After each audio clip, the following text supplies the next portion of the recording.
Rambam. We are at the beginning. We're actually the third day into the new cycle. Yesterday we did the positive commandments. Today we do the negative commandments, 365 negative commandments. And we begin with them. The first mitzvah of the negative commandments is not to consider the thought that there is another divinity aside from God. You shall have no other gods before me. That's the second of the 10 commandments, right? Not to make an idol, not to make oneself or have one made for oneself by others, right? So don't make it, don't have, no, make oneself or have it made by another. Do not have an idol for yourselves. Not to make false gods even for others. As it says, do not make molten gods for yourself. Can't let the be the thanks. Number 4, not to make images for decoration, even when one does not worship them. Do not make representation of anything that is with me. In other words, decorations that they are an image of another god, right? Not to bow down to any false gods, even though they are not generally worshipped by bowing down before them. As it says, do not bow down to them. In other words, it may not be that the way you worship them is by bowing, but it doesn't matter. Any kind of bowing to even an idol that's not worshipped, like Baal Peor, they defecated, right? They didn't bow. So, but bowing even to that which is not usually bowed to, right? Not to worship false gods with the types of service, no, which is customary to worship them, not serve them. So again, like Baal Peor, defecating, right? Not to offer one's son to Melech. Do not give any of your children to offer to Melech. Melech was a particular idolatry back in the. Not to to perform deeds associated with an oiv. To not turn to the oivais. Right. Again, a particular form of idolatry. Not to perform the deeds associated with the Yidyaini. Do not turn to Yidyaini. Not to take interest in worship of false gods. Do not turn to false gods. Not to erect a pillar or for the purpose of worship, says do not erect a pillar for yourself. Not to make a hewn stone upon which you prostrate oneself, as it states, you shall not place a hewn stones. Not to plant a tree on the temple premises. Do not plant an asherah or any other tree. That's by the temple, right? But because there are some people that worship trees, right? Excuse me. Not to take an oath on a false god, right? As requested by one of the worshippers, of its worshippers, nor to have one of them take an oath on their false god, as it says, the name of other gods. Uh-huh. Right. That means that includes like the New Testament. Yeah. Right. I should mention, I know you heard from your mouth. Not to act as a missionary. What is that? Is that one word? I don't know. I never heard that word anyways. Sounds like a macho missionary. Yeah. To persuade the Jews to worship false gods, as it says, in the names of other gods, it shall be heard from your mouth. Sages taught that this is a prohibition against acting as a missionary for the worship of false gods. Not to act as missionary, mesito, persuade an individual, a Jew to worship false gods, as it says, and with regard to such missionaries, that you shall not continue to do so. 17, not to show affection to a maces, as it says, do not show appreciation for him. That a mace is someone who's doing all this stuff. That's in the word. Yeah. 16. Yeah. Makes sense.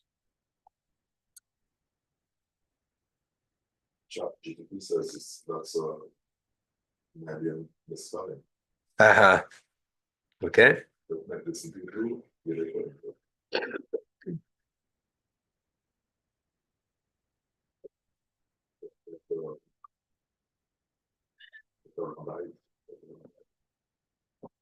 All right. 18, not to reduce one's hatred for Amasis, as it says, do not listen to him.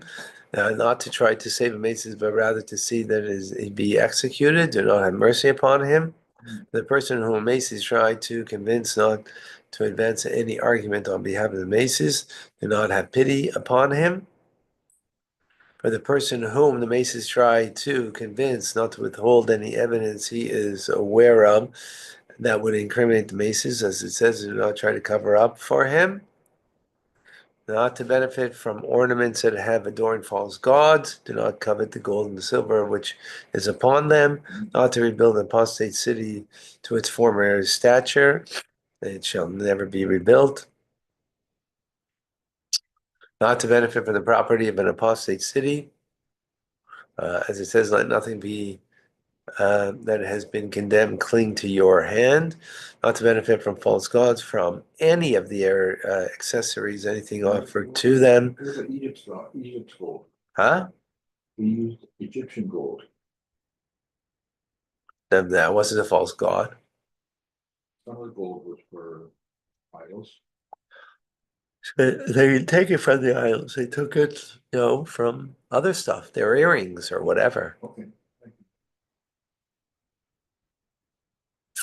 So not to benefit from false gods, from any of their accessories, anything offered to them. So it's an accessory that is, if you made earrings for the false god, right, for that statue, and you made earrings, so don't use those earrings, right? Or any wine brought as a libation for them. As it says, do not bring an abomination into your house.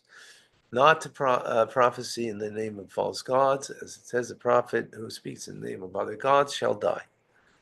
Not to relate false prophecies, as it says, when the prophet presumably makes a declaration in my name, which I have not commanded him. 28. Not to listen to someone whose prophecies in the name of false gods, as it states, not listen to the words of that prophet. Not to refrain from executing a false prophet, nor to fear him, as it states, do not fear him. Not to follow the laws of customs of the worshippers of false gods, not follow the practices of the nation that I am driving out before you. Not to practice black magic. It says, do not be found among you a magician. Not to practice divination. It says, do not practice divination. Not to act as a soothsayer. It says, do not act as a soothsayer. Not to practice sorcery. Should not be found among you a sorcerer. Not to cast spells. Shall not be found among you one who casts spells. Nor to consult Noiv. So you should not be found among you one who consults an oath. Not to consult the Idioni. So we had about an oath before. Here it's about consulting. Before it was about serving. Right? Not to consult the Idioni. Shall not be found among you one who consults an oath and Idioni. Not to seek information from the dead in dreams. As it states, you shall not be found among you who one attempts to communicate with the dead. For a woman not to wear articles appropriate for men. A woman should not wear men's clothing. A man should not wear articles appropriate for a woman. Oh boy. Imagine. Look at that. Look at that. The Torah is not progressively forward. Good thing Pesach's not here. No, what are we supposed to do now?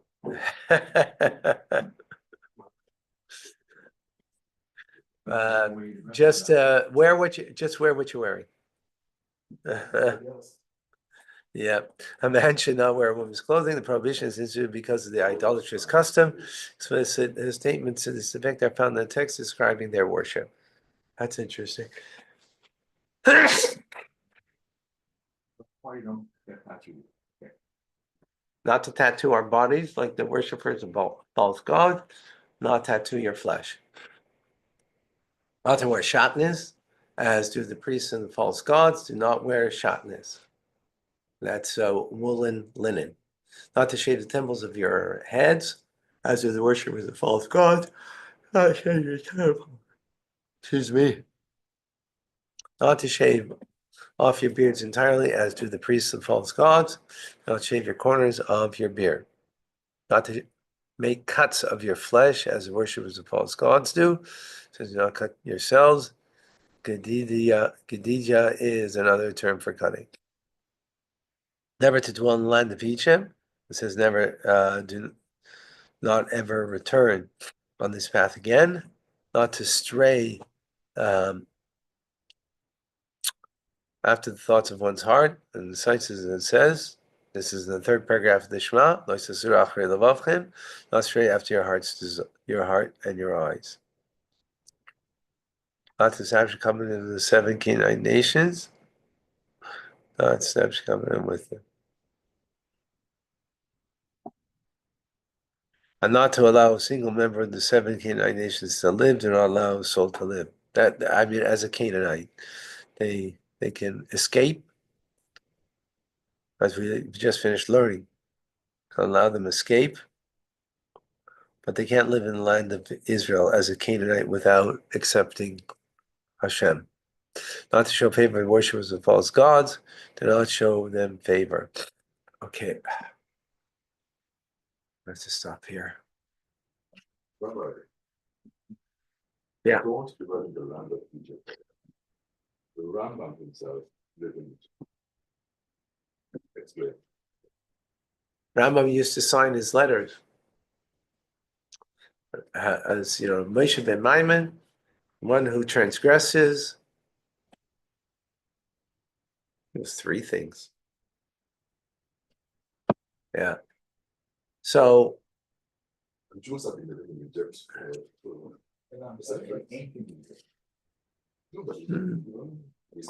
it's not a commandment for ancient times. It's present. You can't go to Egypt presently, or that's dynasty's gone. Egyptian dynasty's gone. That's not what it didn't. It didn't dependent on Pharaoh. It didn't say while Pharaoh's alive, right? Okay, no. Didn't say that, right? Mhm. So some of the explanations are that you could be there temporarily. You can't permanently dwell there. So temporarily, that's one. Secondly is you could be there if you're kind of forced to be there. In a way, Rambam was forced because he was the Sultan's, personal doctor, right? So he would kind of like had to be. Those are some of the explanations. But it doesn't. There's one more. It says that you don't go there from the same route that the Jews took. Oh, right. You go from another route, you take the same back. Right. From Egypt, from Israel to Egypt. That's Yeah. But then the people All right. the actual route, the Israel to Torah. Actually not at Sinai and still